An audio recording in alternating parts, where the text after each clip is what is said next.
الحمد لله نحمده ونستعينه ونستغفره ونؤمن به ونتوكل عليه ونعوذ بالله من شرور انفسنا ومن سيئات اعمالنا من يهده الله فلا مضل له ومن يضلل فلا هادي له واشهد ان لا اله الا الله وحده لا شريك له واشهد ان محمدا عبده ورسوله اما بعد. கண்ணியத்திற்குரிய எல்லாம் வல்ல அல்லாஹ் ஜல்ல ஷானஹு தஆலாவின் நல்லடியார்களே, அல்லாஹ்வுடைய பேரருளால் மறைகூறும் இறை தூதர்கள் என்ற இந்த தொடர் நிகழ்ச்சியிலே இறுதியாக ஈசா நபி அவர்களுடைய வரலாற்றை நாம் பார்த்து வருகிறோம். கடந்த சில வாரங்களாக ஈசா நபியை பற்றி நமக்கும் கிறிஸ்தவ சமயத்திற்கு மத்தியில் உள்ள வேறுபாடுகள், ஈசா நபியை பற்றி நாம என்ன சொல்கிறோம், கிறிஸ்தவர்கள் என்ன சொல்கிறார்கள், எந்த வகையில வேறுபடுகிறோம் என்பதை கடந்த 2 வாரங்களாக பார்த்து வருகிறோம். அதனுடைய தொடர்ச்சியாக இன்னொரு வேறுபாடு, கடவுளுடைய மகன் சொல்லுவாங்க ஈசா நபிய, நாம அல்லாஹ்வுடைய தூதர்னு சொல்லுவோம். அதுல நம்ம முரண்படுகிறோம். பெரிய வேறுபாடு இது. அடுத்த வேறுபாடு என்னன்னு சொன்னா, ஈசா நபி அவர்கள் சிலுவையில அறைந்து கொல்லப்பட்டார்கள். கொல்லப்பட்ட பிறகு 3வது நாள் அவர்கள் உயிர்த்து எழுந்தார்கள். 3வது நாள் எழுந்து வானுலகத்திற்கு எடுத்து செல்லப்பட்டார்கள் அப்படின்னு சொல்லி கிறிஸ்தவ மக்கள் நம்புகிறார்கள். அவங்களுடைய பைபிள்ல புதிய ஏற்பாடுல இது பற்றி கூறப்பட்டிருக்கிறது. இஸ்லாம் என்ன சொல்லுதுன்னு கேட்டா, அது இல்ல, ஈசா நபி அவர்கள் சிலுவையில் அறையப்படவே கிடையாது. அறையப்பட்டா தானே அப்புறமேல உயிர் தெளிவை பேச்சே வரும். இஸ்லாம் என்ன சொல்லுதுன்னு கேட்டா, ஈசா நபியில சிலுவையில் அறைய கிடையாது. வேற ஒரு ஆளை பிடிச்சி ஈசா நபின்னு ஆள் மாறாட்டம் பண்ணி அரைஞ்சு விட்டாங்க. ஈசா நபின்னு தப்பா நினைத்துக் கொண்டு தவறான ஒரு ஆளை பிடிச்சி அங்க உள்ள காவலர்கள் அறைஞ்சிட்டாங்க. ஒரு ஆள் அறையப்பட்டது என்னமோ உண்மை, ஈசா நபியை அறையவில்லை, அல்லாஹ் அவங்கள உயர்த்தி கொண்டான் அப்படின்னு இஸ்லாம் சொல்லுகிறது. இதுல இப்ப இந்த கிறிஸ்தவர்கள் சொல்லக்கூடிய அந்த சிலுவையில் அறைந்து கொல்லப்பட்டாரு, அடக்கம் செய்யப்பட்டாரு, கல்லறையில கொண்டு வைக்கப்பட்டாரு, 3வது நாள் உயிர் தெழுந்தார் அப்படின்னு சொல்லக்கூடிய அந்த நம்பிக்கை கிறிஸ்தவர்கள்ட்ட எப்படி வருகிறது என்று சொன்னால், இந்த சம்பவத்தை, ஈசா நபி சிலுவையில் அறையப்பட்ட சம்பவத்தை நேர பார்த்தவர் தானே சொல்ல முடியும். அந்த சம்பவத்தை நாங்க கண்ணால பார்த்தோம், அவர் உயிரோடு எழுந்ததை நாங்க கண்ணால பார்த்தோம் அப்படின்னு சொல்லி அந்த நிகழ்ச்சி நடக்கும் பொழுது வாழ்ந்தவர்கள், அதை கண்ணால் பார்த்தவர்கள் தான் சொன்னா ஏற்றுக்கொள்ள முடியும். ஆனால் இந்த பைபிள்ல இருக்கக்கூடிய 4 சுவிசேஷத்தை எடுத்துக்கொண்டீர்களே, ஆனால் மத்தேயு என்பவர், மார்க்குங்கிறவர், லூக்காங்கிறவர், யோவான்கிறவர், இந்த 4 சுவிசேஷக்காரர்களுமே ஈசா நபி காலத்தில் வாழ்ந்தவங்க கிடையாது. ஈசா நபியை பற்றி எழுதின இந்த 4 சுவிசேஷக்காரர்களும் ஈசா நபியுடைய சீடர்கள் கிடையாது. இந்த 11 சீடர்ல ஒரு ஆள் சொல்லியிருந்தா கூட ஏதோ பார்த்திருப்பாங்க, சொல்லியிருப்பாங்கன்னு சொல்லலாம். இப்ப புரிந்து கொள்வதா இருந்தால், உங்களுக்கு சொல்றதா இருந்தா, நம்ம இஸ்லாமிய அடிப்படை குர்ஆன்கிறோம். குர்ஆன் அல்லாஹ்வுடைய வேதம், இதுதான் நபி ஸல்லல்லாஹு அலைஹி வஸல்லம் வேதம் தந்தாங்க அப்படிங்கிற நபி ஸல்லல்லாஹு அலைஹி வஸல்லம் காலத்தில் வாழ்ந்த அத்தனை மக்களும் உருவாக்குறாங்க. ஒரு ஆள் 2 ஆள் இல்ல, நபி ஸல்லல்லாஹு அலைஹி வஸல்லம் காலத்தில் வாழ்ந்த எல்லாருமே இதுதான் இறை வேதம், இதுதான் முகமது நபி அவர்கள் இறை வேதம் என்று எங்களுக்கு தந்தார்கள் அப்படின்னு உறுதிப்படுத்தக்கூடிய அமைப்பு குர்ஆனுக்கு இருக்கிறது. அடுத்து குர்ஆனுக்கு எடுத்து ஹதீஸ்னு வச்சிருக்கோம். இந்த ஹதீஸ்ங்கிறது என்ன, நபி ஸல்லல்லாஹு அலைஹி வஸல்லம் சொல்லு, செயல், அங்கீகாரம் இவற்றை தொகுத்து வச்சுக்கிறதுக்கு பேர் தான் ஹதீஸ்ங்கிறோம். இந்த ஹதீஸ்களை பொறுத்த வரைக்கும் நம்ம 2 வகையா பிரிக்கிறோம். ஏற்கத்தக்க ஹதீஸ், ஏற்கத்தகாத ஹதீஸ். ஏற்கத்தகாத ஹதீஸ் தெரியுமா? நபி ஸல்லல்லாஹு அலைஹி வஸல்லம் பத்தி சொல்லக்கூடிய ஒருத்தர் நபி ஸல்லல்லாஹு அலைஹி வஸல்லம் காலத்தில் வாழாதவராக, பிறக்காதவராக, பார்க்காதவராக இருந்தாரே, ஆனால் அதை நம்ம ரிஜெக்ட் பண்ணி விட்டுருவோம். நபி ஸல்லல்லாஹு அலைஹி வஸல்லம் சொன்னாங்கன்னு சொல்றாரு. அபூ ஹுரைரா சொன்னார்னா அவர் நபி ஸல்லல்லாஹு அலைஹி வஸல்லம் காலத்தில் வாழ்ந்தார். இப்னு அப்பாஸ் சொன்னார்னு சொன்னா அவர் நபி ஸல்லல்லாஹு அலைஹி வஸல்லத்தை பார்த்தார். இப்படித்தான் ஒவ்வொரு அறிவிப்பாளர்களையும் நம்ம பார்க்கிறோம். இப்படியான அறிவிப்புகளை தான் புகாரி, முஸ்லிம் போன்ற நூல்கள் எல்லாம் நபிகள் நாயகத்தினுடைய ஹதீசுகளை சஹாபாக்கள், நபி தோழர்கள் அறிவிக்கிற மாதிரி தான் பதிவு செஞ்சிருக்கிறாங்க. சில ஹதீசுகள்ல என்ன ஆகும்னு கேட்டா, நபி ஸல்லல்லாஹு அலைஹி வஸல்லம் காலத்துக்கு பிந்தி வந்தவங்க சொல்லக்கூடியதையும் எழுதி வச்சுக்கிறாங்க. முர்சல் அதுக்கு பேரு. அந்த அந்தஸ்தான் இப்ப 4 ஏற்பாடு கொடுக்கலாம். குர்ஆன்ங்கிற லெவலுக்குள்ள அந்த சுமுர்க இயலாது. ஹதீஸ்ல ஆதாரப்பூர்வமான ஹதீஸ் இருக்கு பாருங்க, அந்த அந்தஸ்து இது கொடுக்க முடியாது. இயேசுநாதரை பற்றி, ஈசா நபியை பற்றி, ஈசா நபிக்கு பிந்தி வந்தவர்கள் எழுதி வச்சிருக்கிறாங்க. ஈசா நபியுடைய சீடராக இருக்காதவங்க, அவரோட பழகாதவங்க, அவ பார்க்காதவங்க, கண்ணாளது சிலுவையில் அறைகிறத காணாதவங்க, அவங்க எழுதுனதுலதான் இந்த மெசேஜ் இருக்குது. 4 சுவிசேஷம் அப்படித்தான்.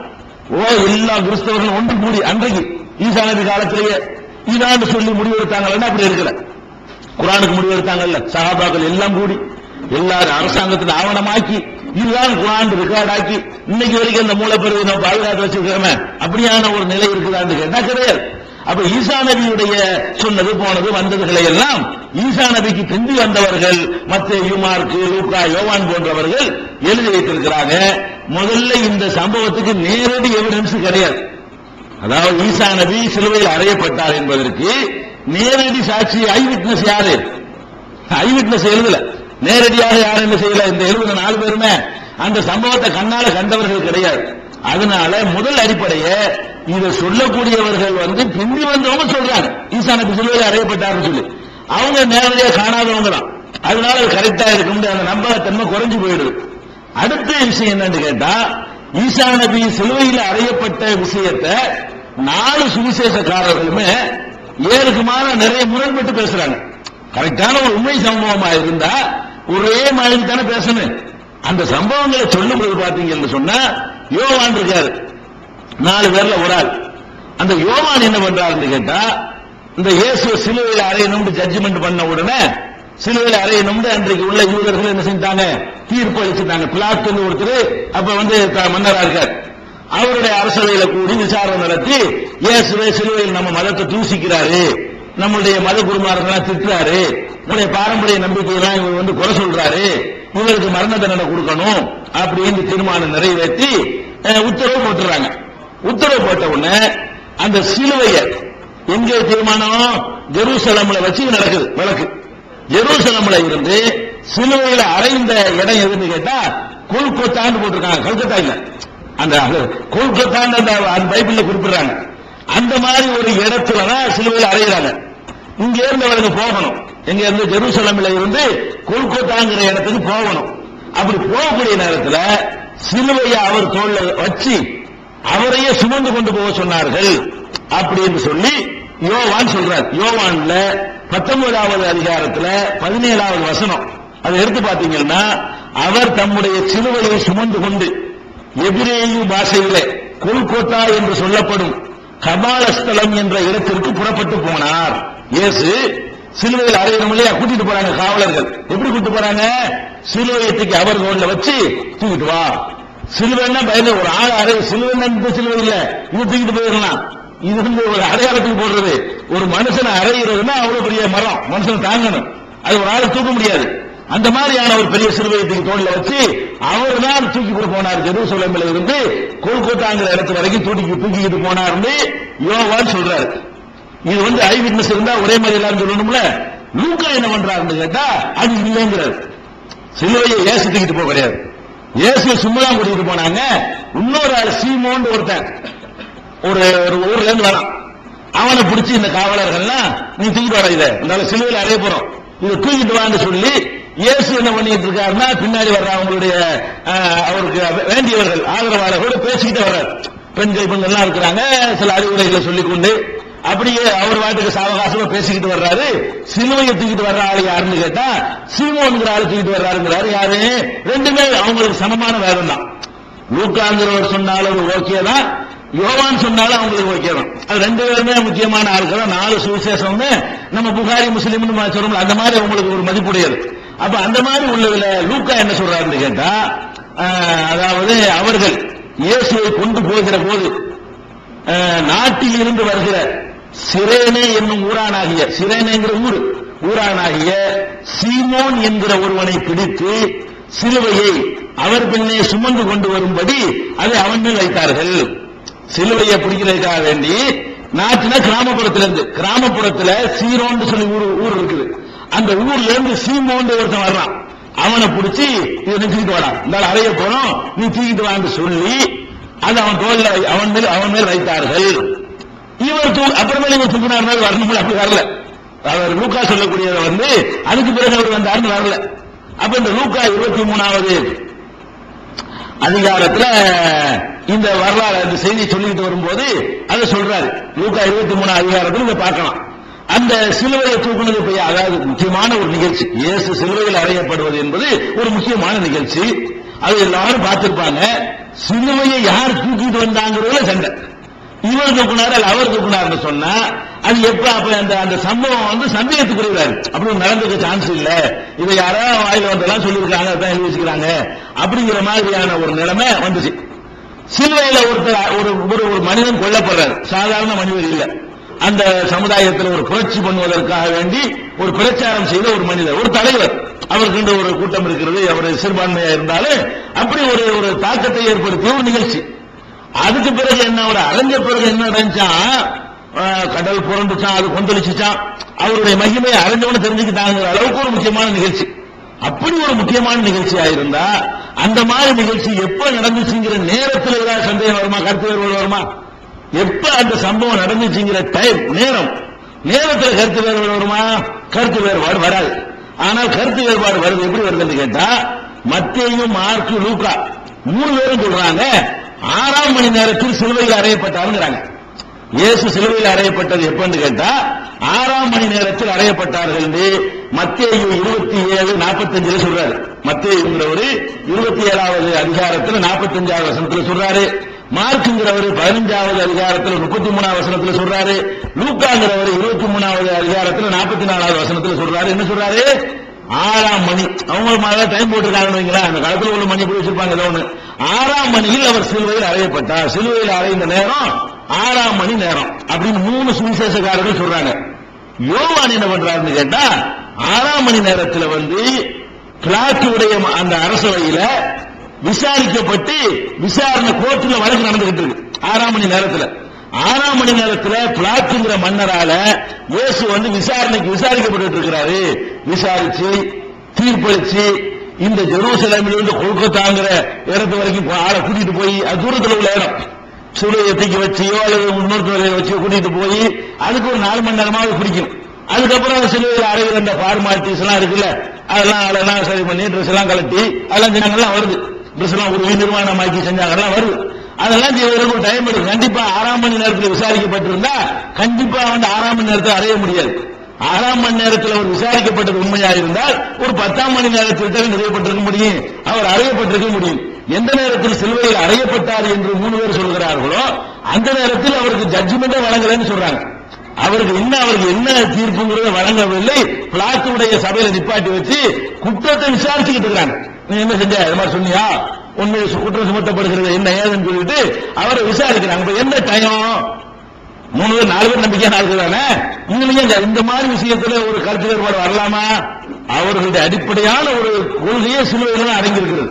அப்படிப்பட்ட ஒரு கொள்கையை சொல்லக்கூடிய நேரத்தில் 6ஆம் மணி நேரத்தில் அறையப்பட்டார் 3 பேர் சொல்றாங்க. விசாரிக்கப்பட்டுக் கொண்டார்னு சொல்லி யோவான்ல 19வது அதிகாரத்தில் 13-14 ஆகிய வசனங்கள், யோவான்ல 19ல 13-14 வசனத்தை பாத்தீங்கன்னா அவர் என்ன பண்றாரு, விசாரணை நடந்துகிட்டு இருக்கு 6ஆம் மணி நேரத்தில் அப்படிங்கிறார். அதே மாதிரி இந்த இயேசு சிலுவையில் அறைஞ்சாங்கல்ல, அறையக்கூடிய நேரத்தில் அறைஞ்சாச்சு. அறையும் போது எல்லாரும் உன்னிப்பா கவனமா அதை எல்லாரும் பார்ப்பாங்க. அது ஒரு பெரிய தாக்கத்தை அரசாங்கத்தை எதிர்க்க முடியாட்டா கூட அது ரொம்ப உன்னிப்பா கவனிக்கப்பட வேண்டிய விஷயம். அதுல ஒரு சம்பவம் சொல்லப்படுது. இயேசுவோட சேர்ந்து இன்னும் 2 திருடர்கள், கொள்ளைக்காரர்கள் சிலுவையில் அறையப்பட்டாங்களாம். இயேசு அறைகிற அதே டேட்ல அதே டைம்ல அந்த மரண தண்டனை நிறைவேற்றக்கூடிய வேற குற்றத்துக்காக வேண்டி கொள்ளையடிச்சவங்க இருந்திருக்காங்க. கொள்ளைக்காரர்கள் 2 பேரு அவருடைய வலது பக்கத்திலையும் இடது பக்கத்திலையும் சிலுவையில் அறையப்படுறாங்க. இயேசு நடுவில் சிலுவையில் அறையப்படுறாரு. இயேசுக்கு வலது பக்கம் ஒரு திருடனை சிலுவையில் அறைகிறாங்க, இடது பக்கம் ஒரு திருடனை சிலுவையில் அறைகிறாங்க. அந்த சம்பவத்தை 4 பேருமே சொல்றாங்க. இந்த சம்பவத்தை மத்தேயு சொல்றாரு, மார்க்கு சொல்றாரு, லூக்கா சொல்றாரு, யோவான் சொல்றாரு. 4 பேருமே சொல்றாங்க 2 திருடர்கள் அறையப்பட்டார்கள் என்ற விஷயத்தை 4 பேரும். அதுல ஏமானதா 2 திருடர்கள் கொள்ளையர்கள் அறையப்பட்டார்கள் என்ற விஷயத்தை சொல்லிவிடுறாங்க. ஆனா அது என்ன பண்றாருன்னு கேட்டா, மத்தேயுவும் மார்க்கும் என்ன பண்றாங்கன்னு கேட்டா, அந்த இயேசு சிலுவையில் அறைஞ்சவன எல்லாரும் அவருக்கு லஞ்சம் பண்ணிட்டு இருப்பாங்க. பொம்பு நீங்க ராஜாவா, நீங்க கடவுள் தூதரா, நீங்க அதுவா இதுவா, நீங்க இறைவன் மகனா, உன்னை காப்பாற்றிக்கிறேன்னுச்சா. சிலுவையில் அறையப்பட்ட அந்த இயேசு உயிர் போய் கொண்டிருக்கிற நேரத்தில் அவரை போராளு வாராளுக்கெல்லாம் மக்கள் என்ன செய்யறாங்க, அவரை கிண்டல் பண்றாங்களாம். அப்ப இந்த பக்கம் இந்த பக்கம் கிண்டல் 2 பேர் அறையப்படுறாங்களே, அவங்களும் சேர்ந்து கிண்டல் பண்ணாங்களாம். நீதான் இங்க ராஜாவோ, நீதான் அப்படி. முதல்ல அவன் சிலுவையில் அறையப்படுறது பேசுவான். முதல் லாஜிக்கே உதைக்குது. சிலுவையில் அவன் அறையப்படக்கூடிய நேரத்தில் அவனும் ஜாவ போறான், சிலுவையில் அரைஞ்சு இவர் போயிட்டு நீனா ராஜாவான நம்ம போற அந்த இடத்துல எதையாவது சிந்திப்பானா, பொண்டாட்டியை பத்தி பிள்ளைய பத்தி அவனை எதை பத்தியா சிந்திப்பானா? அந்த அவன் சிலுவையில் அறையப்படுறான். சிலுவையில் அறையப்பட அவனுக்கு அவன் சேர்ந்துக்கிட்டு இவரை கிண்டல் பண்ணாங்க. யார இயேசு 2 பேரும் 2 கொள்ளக்காரர்கள் மக்கள் எல்லாம் எப்படி இயேசுநாதரை கிண்டல் பண்ணார்களோ, கேலி செய்தார்களோ, அவரை குத்தி காட்டினார்களோ, இந்த கொள்ளக்காரங்கள் அப்படிதான் செஞ்சாங்க அப்படின்னு சொல்ற செய்திய மத்தேயு 27:44 சொல்றாரு. 27 அதிகாரத்துல 44 சொல்றாரு. மார்க் இதையே 15வது அதிகாரத்துல 32 சொல்றாரு. மத்தேயு மார்க் என்ன சொல்றாங்க, 2 கொள்ளக்காரங்களும் இவரை சிலுவையில் அறையப்படும் போது நீ எல்லாம் ஒரு நல்லவனா, உன்னைய காப்பாத்திக்கிற ஏழுதா, உன்னைய காப்பாத்திக்கிற முடியாது, நீ எல்லாம் ஒரு பெரிய தீர்க்கதரிசியா என்று அவருடைய பிரச்சாரத்தை, அவருடைய மார்க்கத்தை, அவருடைய கொள்கையை கேலி செஞ்சாங்க 2 பேரும் அப்படின்னு சொல்லியிருக்கு. அதே நேரத்தில் லூக்கா என்ன சொல்றாரு தெரியுமா, ஒரு கொள்ளக்காரனை இவர் கிண்டல் பண்ணானா, ஏண்டா அந்த மாதிரி நீ ஒரு தீர்க்கதரிசியான்னு கிண்டல் பண்ணானா. இன்னொரு கொள்ளக்காரன் என்ன செஞ்சான், அப்படி சொல்லாதே, அவர் எப்படிப்பட்டவர் தெரியுமா, அப்படியா இப்படியாண்டு இயேசுவை புகழ் பாடுறான். 2 பேரும் சேர்ந்து திட்டினாங்கன்னு சொல்லிட்டு 2 சுவிசேஷக்காரர்கள் சொல்றாங்க. ஒரு ஆளு திட்டினா ஒரு ஆளு பாராட்டினான்னு சொல்லிட்டு ஒரு சுவிசேஷக்காரர் சொல்றாரு. லூக்கா என்ன சொல்றாரு, அவர் என்ன சொல்றாருன்னு கேட்டா 23வது அதிகாரத்துல 39 43 வரைக்கும் போங்க, இவ்வளவு அவரை பாராட்டலாம். எதுக்கு சொல்றேன்னு கேட்டா 39 43 வரைக்கும் போனா ஒரு கொள்ளைக்காரன் அவரை திட்டும் பொழுது இன்னொரு கொள்ளைக்காரன் அதுக்கு கவுண்டர் கொடுத்து இவருக்கு சப்போர்ட்டா அவன் என்னென்ன வாதங்கள்லாம் வைக்கிறான் அதுக்கு பதில் சொல்லி நீ எப்படிப்பட்ட ஒரு ஆளை நீ சொல்ற போச்சு அப்படியா இப்படியான்னு சொல்லிட்டு அந்த மாதிரி சப்போர்ட் பண்ணதாக இருக்குது. இயேசுக்கு பக்கத்தில் நடக்கிற ஒரு நிகழ்ச்சி, 2 கொள்ளைக்காரன் திட்டினாண்டு 2 பேர் சொல்றாங்க, ஒரு கொள்ளைக்காரன் திட்டினான்னு ஒரு ஆள் சொல்றாரு. இப்ப இந்த ஏரியில குழப்பம் வருது, இது நடக்கல. ஏதோ ஒரு பிந்தி அப்படி கேட்டு அதான் கர்ண பரம்பரையா சொல்லுவாங்கல்ல, செவிவெளி செய்தியாக அது மாதிரி சொல்லப்பட்டதை எழுதிச்சுட்டாங்க. அந்த மாதிரி செய்திகளுக்கு ஒரே மாதிரி யூனிஃபார்ம் இருக்காங்க. இந்த வாய் வழியா செவிவெளி செய்தி இருக்கு பாருங்களேன், நான் ஒண்ணு சொல்லுவேன், நீங்க ஒண்ணு சொல்லுவீங்க, நீ ஒரு மாதிரியா சொல்லுவீங்க, அவங்க ஒண்ணு கண்ணு காது மூக்கெல்லாம் வச்சு 6 ஆளுக்கு ஜோடிச்சுதான் சொல்லுவாங்க. ரிக்கார்டுல ரிட்டனாக கொடுக்கக்கூடிய விஷயங்கள்ல அப்படிலாம் குழப்பம் வராது. இதனால அந்த மாதிரி ஒரு குழப்பம் வரக்கூடிய விஷயத்தை நம்ம பார்க்கிறோம். அதுக்கு அடுத்து இயேசுவை கல்லறை அரைஞ்சாச்சு. அரைஞ்சு ஒரு கல்லறைக்குள்ள கொண்டு அவரை வச்சு, கல்லறை என்று சொன்னா அது கபரு நீங்க விளங்கிட கூடாது. கல்லறை என்று சொன்னா அவர் சுரங்க மாதிரி கட்டி உள்ள ஆளுக்கெல்லாம் போய் உள்ள பாடியை வச்சுட்டு அதை மூடிட்டு வந்துருவாங்க, தொடர்ந்து உள்ளதான் போகலாம். அதுதான் கல்லறைங்கிறது. அந்த மாதிரி ஒரு கல்லறைக்குள்ள கொண்டு போய் அவரை வச்சுட்டாங்க. சிவையில் அரைஞ்சி அவர் இறந்து போயிட்டாருன்னு தெரிஞ்ச உடனே, கன்ஃபார்ம் ஆன உடனே பாடியை கொண்டு போய் நினைச்சிட்டாங்க அந்த பிளாத்துடைய. அதுல ஒருத்தன் எங்க உடலை தாண்டி கேட்டு வாங்கினாண்டு வருது, ஒரு பணக்காரன் ஒருத்தன் வாங்கி கொண்டு அந்த கல்லறையில வச்சுட்டாங்க. அதெல்லாம் பயந்து இல்ல, கல்லறையில கொண்டு வச்சுட்டாங்க. கல்லறையில வச்ச உடனே அவர் உயிர் தெளிந்தாருன்னு சொல்லணும். இப்ப கல்லறையில வச்சாச்சு, கல்லறையில வச்சவர் நினைஞ்சாரு உயிர்த்து எழுந்தாரு அப்படின்னு நிலைநாட்டணும் இல்லையா? அதுக்காக என்ன செய்யறாங்கன்னா 4 பேரு 4 விதமாக சொல்கிறார்கள். அந்த உயிர் தெழுந்தது எப்படி, அதை பார்த்தது யாரு, அதை முதல்ல கண்டவர் யாருங்கிறது ஆளுக்கு ஒரு விதமா சொல்றாங்க. அந்த சம்பவத்தை சொல்லும் பொழுது எப்படி சொல்றாங்கன்னு கேட்டா, அதாவது கல்லறையை அடைச்ச உடனே முதல்ல பார்க்க வர்றது யாருன்னு கேட்டா மரியாள் சொல்லி அந்த இயேசுநாதருடைய காலத்துல 3 பேர் இருந்திருக்கிறாங்க. ஒரு மரியாள்னா மரியம் மேரி. இந்த மேரிங்கிறவங்க 3 மேரி இருந்திருக்கிறாங்க.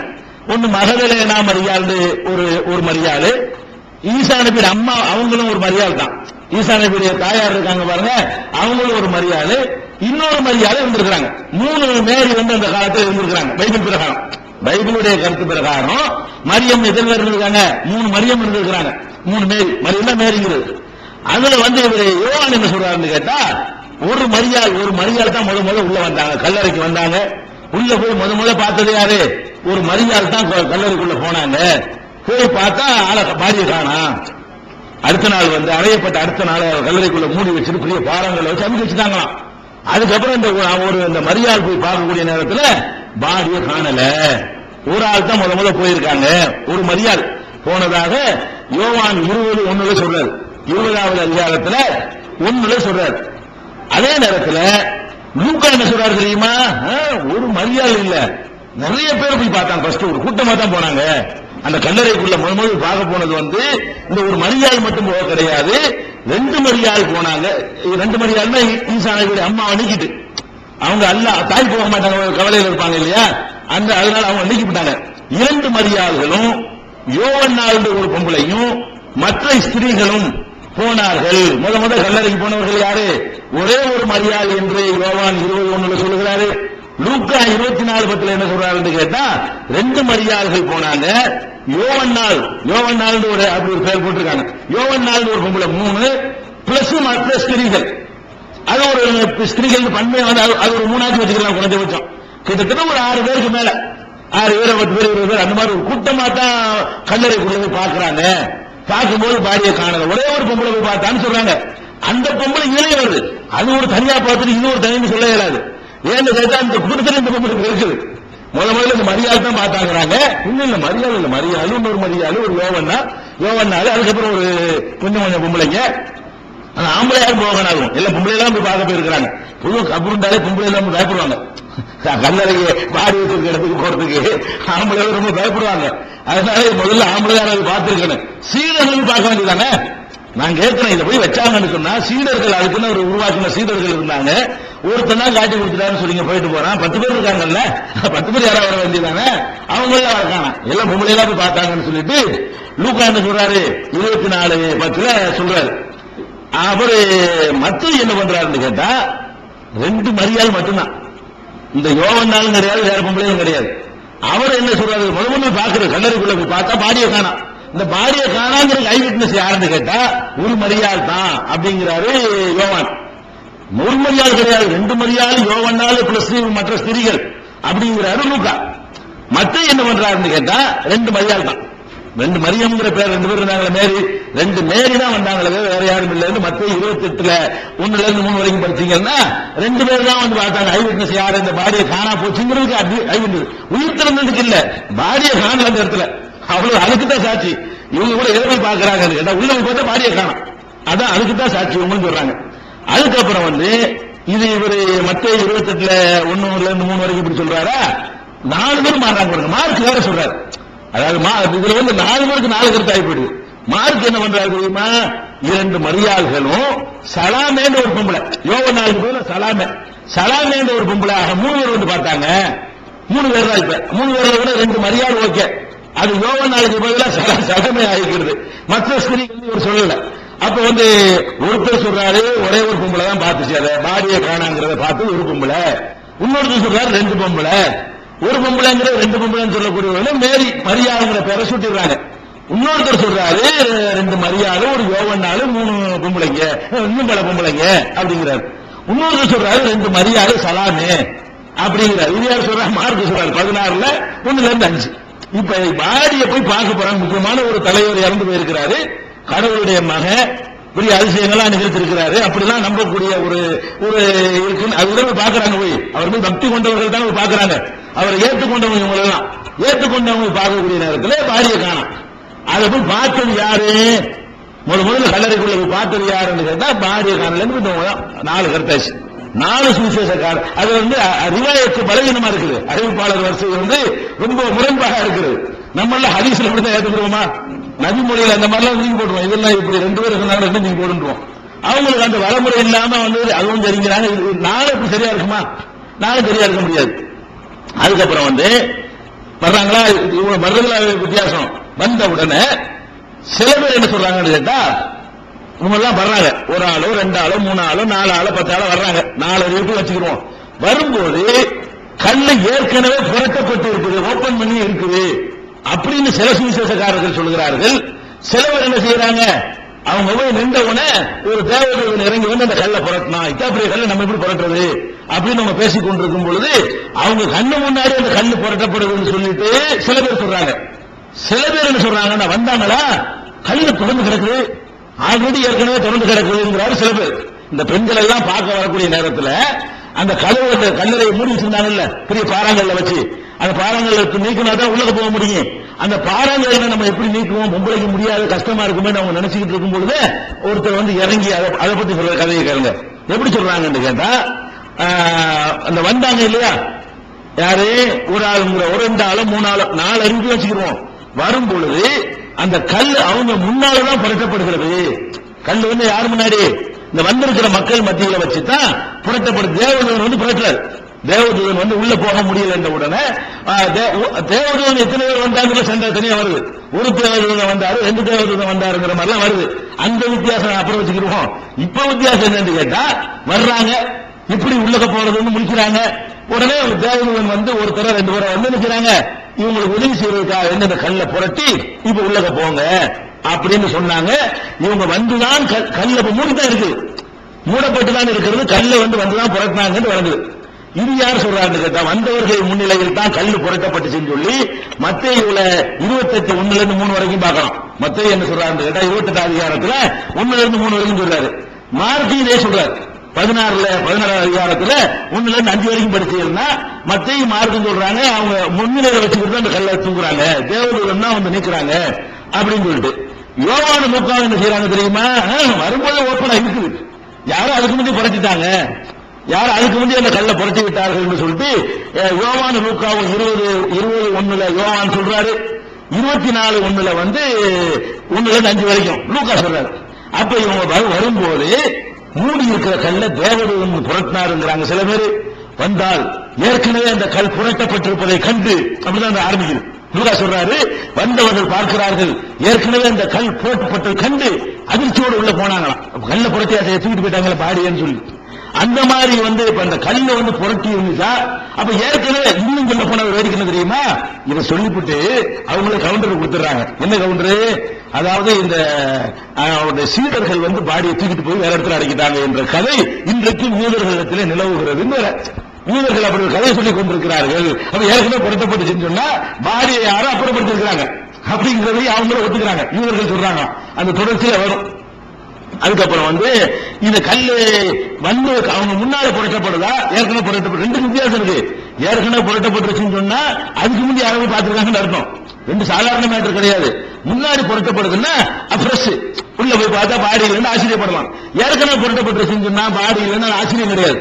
ஏற்கனவே புரட்டிருக்கல, புரட்டினா தூக்கி வச்சு வச்சிருப்பான், எங்க கடத்திட்டு போயிருப்பான். அப்ப ஏற்கனவே தான் புரட்டி இருக்க கல்லு அப்படிங்கிற கருத்து வருது. 2க்கு ஏற்கமான கருத்து தருது. அதுக்கு அடுத்து இந்த கல்ல புரட்டுறதுக்கு வந்தது எத்தனை தேவர்னு சொன்னா, ஒரு தேவதூதன் அது மாதிரி வந்தார்னு சொல்லி மத்தேயுல 28:1-5 சொல்றாரு. மார்க்ல 16-1-5 வரைக்கும் படிச்சீங்கன்னா ஒரு தேவதூதன் தான் அங்க வந்தது. அந்த கல்லறையில வந்தது எத்தனை பேரு, ஒரு தேவதூதன் அப்படின்னு இருக்கு. 2 தேவதூதர்கள் வந்தாங்க. அவங்க சொல்றாங்க இவங்கள்ட்ட, நீங்க யாரை தேடுகிறீர்கள், உயிரோடு உள்ளவரை மரித்தோர் இடத்துல தேடலாமா அப்படின்னு கேட்டாங்க. அவர் உசுரோடு இருக்கிற நீங்க இறந்து போன ஆளுகளை வச்சுக்கிற இடத்துல தேடுவது என்ன அவங்க கேட்டாங்க. அந்த தேவதூதர்கள் அங்க இருந்து கொண்டு இந்த பார்க்க போன பொம்பளை கேட்கிறாங்களா, எப்படி உயிரோடு இருப்பவரை மரித்தோர் இடத்திலே தேடுவது என்ன, அவர் என்ன உயிரோடு இருக்கிற ஆளை கொண்டா நீங்க கபர்ஸ்தான்ல தேடிட்டு இருக்கீங்களா அப்படின்னு அந்த தேவதூதர்கள் கேட்டாங்க. அப்படி கேட்ட தேவதூதர்கள் எத்தனை பேர் கேட்டீங்கன்னா, ஒரு ஆள் தான் என்று சொல்லுகிறாரு மத்தேயு மார்க்கும். லூக்கா 24:1-5 சொல்றாரு 2 தேவதூதர்கள், ஒரு ஆள் இல்ல, 2 தேவதூதர்கள் என்ன செய்யறாங்க, இந்த மாதிரி இந்த செய்தி சொல்றாங்க. ஏன் அவர் எங்க தேடுறீங்க, அவர் உசுரோடு உள்ளவர்ல, செத்து போன ஆள்களை இங்க தேடுறது, உயிரோடு உள்ளவர்களை இங்க தேடுறீங்களே அப்படின்னு கேட்டாங்க. அப்படின்னாச்சு. அதாவது என்ன, சிலுவை மரணத்துல சொல்ற ஒவ்வொரு தகவலையும் 4 தகவல், 3 தகவல், 2 தகவல். இது ஒரு முக்கியமான ஒரு வரலாற்று தாக்கத்தை ஏற்படுத்திய ஒரு நிகழ்ச்சி. இப்ப காந்தி எத்தனை மணிக்கு சுடப்பட்டாருங்கிறது 9 அறிவிப்பு வருமா, காந்தியை பத்தி எத்தனை விஷயங்களை, என்ன திண்டாரு போனாருங்கிறதெல்லாம் கருத்து வேறுபாடு வரும்.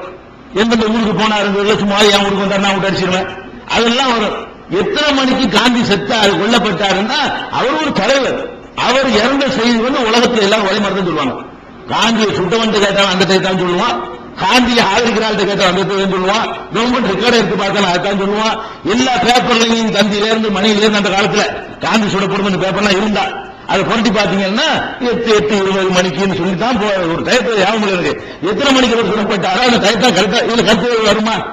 அப்ப ஒரு முக்கியமான ஒரு சம்பவத்தில் வந்துகிட்டு அவர் இதுலதான் உயிர் தெளிந்தாரு இவங்க சொல்ல வச்சு நம்ப வேண்டியது இருக்குது. எந்த ஒரு பொருளும் கிடைக்காது. இவர்களுடைய சொல்ல வச்சுக்கிட்டு இறந்தாருங்கிறதை நம்ப வேண்டி இருக்குது, உள்ள கொண்டு வச்சதை நம்ப வேண்டி இருக்கிறது, திருப்பி காணா போனாங்கிறத நம்ப வேண்டி இருக்கிறது, மறுபடியும் உயிர் தெரிந்தாருங்கிறத நம்புறது, டாக்டர் சொல்ல வச்சு நம்ப வேண்டி இருக்குது. இந்த ஆளுகளை முரண்பட்டு அப்படி நம்புறது. முதல்ல இவங்க நம்பகமானவர்களான்னு ரெண்டாவது விஷயம் கரெக்டாக வச்சுக்கிறோம். 4 பேர் வச்சுனாலும் இப்படி உண்மையா இருக்கு. இது சிந்திச்சு பார்த்தாங்கன்னா இப்படி பேச மாட்டாங்க. பின்னாடி இந்த சித்தாந்தம் நுழைச்சிருக்கிறாங்க. அதான் நல்லா வழங்குது. அதுக்கு அடுத்தது இந்த தேவதூதர்கள் இருக்காங்கல்ல, எப்படி வந்தாங்க? தேவதூதர்கள் வந்தாங்கல்ல, ஒரு ஆளு 2 ஆளை விட்டுருவோம். இந்த தேவதூதர்கள் எப்படி வந்தாங்கன்னு சொன்னா, கல்லறைக்குள்ள திறந்து பாக்குறாங்கல்ல, திறந்து உள்ள போனா கல்லறைக்குள்ள ஏற்கனவே உட்கார்ந்துட்டு இருக்காங்க தேவதூதர்கள். இந்த கல்லை புரட்டி போட்டு ஏற்கனவே உட்கார்ந்து இருக்கிறாங்க அப்படின்னு மார்க்கு சொல்றாரு. மத்தேயு என்ன சொல்றாருன்னு கேட்டா, வானத்திலிருந்து இறங்கி வந்தாங்க அவங்க, இந்த பெண்கள் பார்த்து கொண்டிருக்கும் பொழுது தேவதூதர்கள் இறங்கி வந்தாங்க அப்படிங்கிறாரு மார்க்கு. மத்தேயு மார்க் என்ன சொல்றாரு, புரட்டப்பட்டிருக்கிற பார்த்து உள்ளுக்கு போனா உள்ளுக்கு அந்த இடத்துல இயேசு வச்சிருந்த பாடி வச்சிருந்த இடத்துல தேவதூதர்கள் உட்கார்ந்துட்டு இருக்கிறாங்க அப்படிங்கிறாரு. லூக்கா என்ன சொல்றாரு தெரியுமா, இறங்கி வந்ததெல்லாம் பார்க்கல, இப்படி முழிச்சுக்கிட்டு இருக்கும் பொழுது துணிமணி நிக்கிறாங்களாம், பின்னாடி தேவதூதர்கள் நிக்கிறாங்க அப்படின்னு சொல்லி பின்னாடி வந்துருந்தாங்கன்னு சொல்றாரு. யாரு அவங்க? இவங்க பார்க்கல, இவங்க பார்க்கும்போது இறங்குனாங்களா, பார்க்காதபடி பேக் சைட்ல வந்தாங்களா, அல்ல ஏற்கனவே ஆல்ரெடி போய் உட்கார்ந்து இருந்தாங்களா? இதுல கருத்து வேறுபாடு. யாரு ஏற்கனவே கல்லறைக்குள்ள தூதர்கள் உட்கார்ந்து இருந்தாங்க மார்க்ல 16:5 சொல்றாரு. வானத்திலிருந்து இவங்க கண்ணு முன்னாடி இறங்குனதாக மத்தேயு 28:95 சொல்றாரு. லூக்கா என்ன செய்யறாருன்னு கேட்டா, திரும்பி பின்னாடி 2 பேர் நிக்கிறாங்க தேவதூதர்கள் அப்படின்னு சொல்லிட்டு அவர் 24:5 சொல்றாரு. யாரு? லூக்கா சொல்றாரு. இது ஒரு முரண்பாடாயிருச்சு. அதுக்கு அடுத்தது சிலையில அறையிறாங்க. ஒரு மனிதன் கடைசியா ரசூல் ஸல்லல்லாஹு அலைஹி வஸல்லம் கடைசி வார்த்தை என்னன்னு கேட்டா எல்லாரும் ஒரே மாதிரி சொல்லுவாங்க. மரணிக்கும் போது நபி ஸல்லல்லாஹு அலைஹி வஸல்லம் வாயிலிருந்து வந்த கடைசி வார்த்தை என்ன? ரஃபீக்குல் அலா. இதுதான் ரசூலுல்லாஹ் சொன்னாங்க. எல்லாரும் ஒரே மாதிரி, ஒருத்தர் கூட மாத்திக்கிட்டு வேற மாதிரி சொன்னாங்கன்னா சொல்லல. ஏன்னா கடைசி வார்த்தை என்பது முக்கியமான தலைவர்களுடைய கடைசி வார்த்தை உன்னிப்பா கவனிக்கப்படும். கடைசி ஆட்சியில் சத்தத்தை கவனிக்க முடியாது. இந்த மாதிரி அறிவித்து விட்டு அது இந்த மாதிரி கொல்லப்படுற தண்டனை நிறைவேற்றப்படும் பொழுது இன்னும் உன்னிப்பாக கவனிக்கப்பட வேண்டிய ஒரு சம்பவம். அப்ப கடைசியாக அவர் என்ன சொன்னாருங்கும் பொழுது 3 பேர் என்ன சொல்றாங்க தெரியுமா? அதாவது லூக்கா மட்டும் சொல்றாரு. என்ன சொல்றாருன்னு கேட்டா, தேவனே என் ஆவியை, என்ன உயிரை நான் உன்னிடத்தில் ஒப்பு வைக்கிறேன். அவர் ரொம்ப மகிழ்ச்சியோட அது ரொம்ப சந்தோஷமா உயிரை கொடுக்க ரெடி ஆகுறாருன்னு சொல்லி லூக்கா சொல்றாரு. அதனால லூக்காவுடைய மட்டும் இவங்க வேற லாங்குவேஜ்ல மொழிபெயர்த்து போடுவாங்க. லூக்கா இதுக்கு மட்டும் எக்ஸ்ட்ரா முக்கியத்துவம் கொடுப்பாங்க. ஏன்னு கேட்டா லூக்கா மட்டும்தான் மனமோந்து பலியானார்னு சொல்றாரு. லூக்கா என்ன சொல்றாருன்னு கேட்டா, பலியாகக்கூடிய நேரத்தில் கடைசியா என்ன வார்த்தை சொல்றாரான்னு சொல்லிட்டு கேட்டா, என் ஆவியை ஒப்புவிக்கிறேன் என்று கடைசியாக கூறினார். தேவனே என்னுடைய ஆவியை உன்னிடத்தில் ஒப்புவிக்கிறேன் என்று அது பயப்படவே இல்லையா? இந்த சிலுவையில் அறைவதை பற்றி அதை பத்தி கொஞ்சம் கூட சலனப்படாம, கொஞ்சம் கூட கவலைப்படாம ரொம்ப இறைவனே கடவுளே என்னுடைய உயிரை நான் என்னுடைய ஆவியை உன்னிடத்தில் ஒப்புவிக்கிறேன் அப்படின்னு கடைசியா சொன்னாரு. யாரு? இயேசு சொன்னார்னு சொல்லி லூக்கா 20:15 சொல்றாரு. மத்தேயு மார்க்கெல்லாம் என்ன சொல்றாங்கன்னு கேட்டா, சிலுவையில் அரைஞ்சவன கத்துறான கடைசி வார்த்தை ஏலி ஏலி ராமா சபக்தானிங்கிறாரு. அந்த லாங்குவேஜ் அந்த பாஷையில எபிரேயு பாஷையில உள்ள வார்த்தை இது. ஏலி ஏலி ராமா சபக்தானிங்கிறது எபிரேயு மொழி. அதுக்கு அர்த்தமும் உங்களே போட்டிருப்பாங்க. இந்த சொல்ல போட்டுட்டு என் தேவனே ஏன் என்னை கைவிட்டீர் என்று இதற்கு அர்த்தமாம் அப்படின்னு போட்டிருப்பாங்க. ஏலினா என் இறைவனே, 2 பேர் ஏலிங்கிறார்ல, என் இறைவனே லிமா சபக்தானினா ஏன் என்னை கைவிட்டீர்னு அர்த்தமா. அப்படி நம்ம சொல்ல அறிவு போட்டுக்கிறாங்க. அந்த புதிய ஏற்பாட்டில் என்ன பண்றாங்க, அர்த்தம் கொடுத்துறாங்க.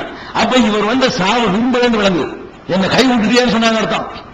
என் தேவனை என்னை கைவிட்டுட்டு இந்த மாதிரி காப்பாத்தாம என்னையே பிடிச்சு கொடுத்து என்னை கைவிட்டுட்டேங்கிறாரு. இது 2 பேர் கைவிட்டுட்டேன்னு சொன்னதாக 2 பேர் சொல்றாங்க. நான் என் ஆவியை ஒப்புவிக்கிறேன், கொஞ்சம் கூட பதட்டப்படல கவலைப்படலன்றாரு லூக்கா. அப்ப லூக்கா சொல்லக்கூடிய வார்த்தை பிரகாரம் 20:15 பிரகாரம் ஆவியை ஒப்புவிக்கிறேங்கிறாரு. ஆனா ஏலி சொன்னதாக மத்தேயு 27:46 சொல்றாரு. மார்க் 15:34 சொல்றாரு.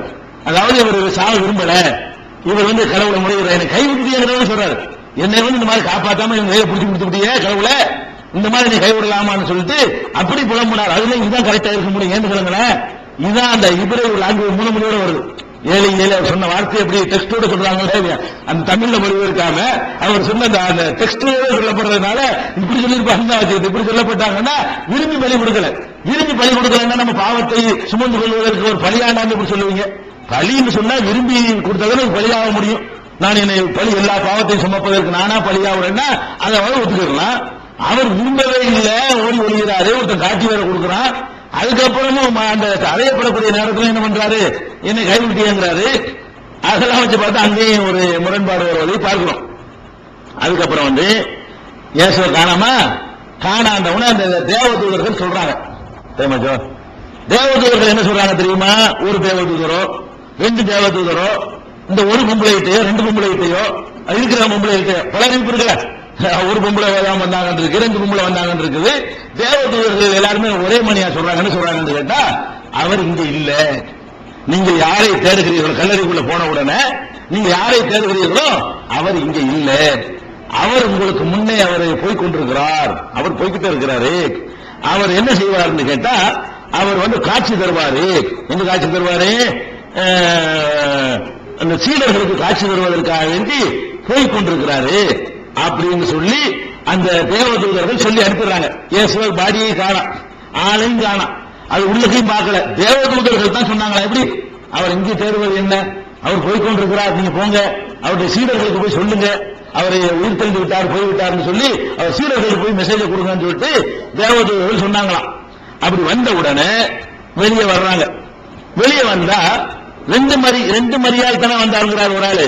அந்த 2 மரியாளுக்கு முன்னாடி டக்குன்னு இயேசு நிக்கிறான். வெளியே வந்தவன, நான் தான் இயேசு, என்னைத்தானே தேடி வந்தீங்க. முதல்ல இந்த 2 பேருக்கு தான் காட்சி தந்தாரு. இயேசு ஃபர்ஸ்ட் அந்த உயிர் தெளிந்து கல்லறையில காணாம போயிட்டு உயிர் தெளிந்து ஃபர்ஸ்ட் காட்சி தந்தது யாருக்குன்னு கேட்டா 2 மரியாளுக்கு காட்சி இருந்ததாக 28:1, 28:9 2 வசனங்களையும் பார்த்தா இவங்க விளங்கிக்கலாம். அதே போல இவங்க 2 பேரும் போய் தான் சீடர்கள்ட்ட சொல்றாங்க. இந்த 2 பேரும் இயேசுவை பார்த்துட்டு, தெரியுமா உங்களுக்கு நாங்க போனோமா, கல்லறைக்குள்ள ஆள காணோமா, வெளியே வந்தோமா, இயேசு எங்களை பார்த்தாரா, இந்த செய்தி உங்களை சொல்ல சொன்னாரு இப்படின்ற சீடர்களுக்கு சொல்றது யாருதான்? இந்த 2 பொம்பளைங்க தான் போய் சொன்னதாகவும் அது மற்றவங்க சொல்றாரு. அதுக்கப்புறம் மார்க் என்ன சொல்றாரு தெரியுமா? மகதலேனா மரியாதை ஒரு பொம்பளை, அந்த பொம்பளைக்கு தான் இயேசு முதல்ல காட்சி தந்தாரு. ஒரு பொம்பளைக்கு தான், மகதலேனா மரியாளுங்கிற அந்த மரியாளுக்கு தான் இயேசு காட்சி தந்தாருன்னு சொல்லிட்டு 16:1 மார்க் சொல்றாரு, 20:14 யோவான் சொல்றாரு. இந்த ஒரு பொம்பளை போய் தான் சீடர்கள் சொன்னாங்களாம். 2 பொம்பளை போய் சீடர்கள் சொன்னதா அவங்க சொல்றாரு. இவங்க 2 பேரும் என்ன சொல்றாங்கன்னு கேட்டா, இந்த ஒரு பொம்பளை பார்த்துக்கிட்டு நான் இயேசுவை பார்த்தேன், கல்லறைக்கு வெளியே வந்தனா எனக்கு காட்சி தந்தாரு, நான் உயிர் தெளிந்துட்டேங்கிற செய்தி உங்கள்ட்ட அவர் சொல்லிட்டாரு அப்படின்னு சொல்லிட்டு ஒரு பொம்பளை சொல்லுது அப்படின்னு அவர் சொல்றாரா. அதுக்கப்புறம் மேலும் அதோட இல்ல, அந்த பொம்பளைக்கு காட்சி போயிட்டே இருக்கிறாரு. அப்ப அவருடைய 2 சீடர்கள் பிரயாணம் பண்ணி போயிட்டு இருக்கிறாங்க. இவர் என்ன செய்யறாரு, சீடர்களோடு சேர்ந்துக்கிட்டார். அவர்கள் அறியாத படிக்கு சோமா இருக்குல்லாம் என்ன விசாரிச்சுக்கிட்டு கடைசி அவங்களோட பேசிக்கிட்டே கடைசி நான் தான் ஏசுந்தாராம், அவங்களும் காட்சி தந்தாராம். இந்த பொம்பளைக்கும் காட்சி தந்து விட்டு அவருடைய 2 சீடர்களுக்கும் காட்சி தந்தாரு அப்படின்னு மார்க் சொல்றாரு 16:12. இந்த 2 சீடர்களுக்கு காட்சி தந்த விஷயத்தை மற்றவங்க சொல்லல, இதுதான் சொல்றாரு. அதை பார்க்கணும். அதுக்கப்புறம் இந்த இன்னொரு விஷயம் என்ன தெரியுமா? சீடர்கள் போய் சொல்லி விடுறாருல, இயேசுவை பார்த்து என்னுடைய சீடர்களை இந்த கலிலேயோங்கிற இடத்துக்கு வர சொல்லுங்க. அங்க உள்ள ஒரு மலைக்கு, கலிலேயோன்னு ஒரு பகுதி இருக்குது, அங்க ஒரு மலை இருக்கிறது. அந்த மலைக்கு அவரை என்னுடைய சீடர்களை வர சொல்லுங்கள், நான் அங்க அவருக்கு தரிசனம் தருவேன் சொல்லி விட்டாராம். எல்லா சீடர்களும் எங்க போனாங்களா? மலைக்கு போனாங்களாம். மலைக்கு போன உடனே கரெக்டா சொன்னபடி நஞ்சாராம் இயேசு வந்தாராம். ஒரு மலையில, எருசலேம்ல வரல, எருசலேம்ல பார்க்க மாட்டேன்னு சொல்லிவிட்டு நீங்க எங்க போயிருங்க, ஒரு மலைக்கு போயிருங்க. அந்த மலையில நான் கலிலேயங்கிற மலைக்கு வந்தீங்கன்னா நான் உங்களுக்கு காட்சி தருவேன் அப்படின்னு சொல்லி விட்டாராம்.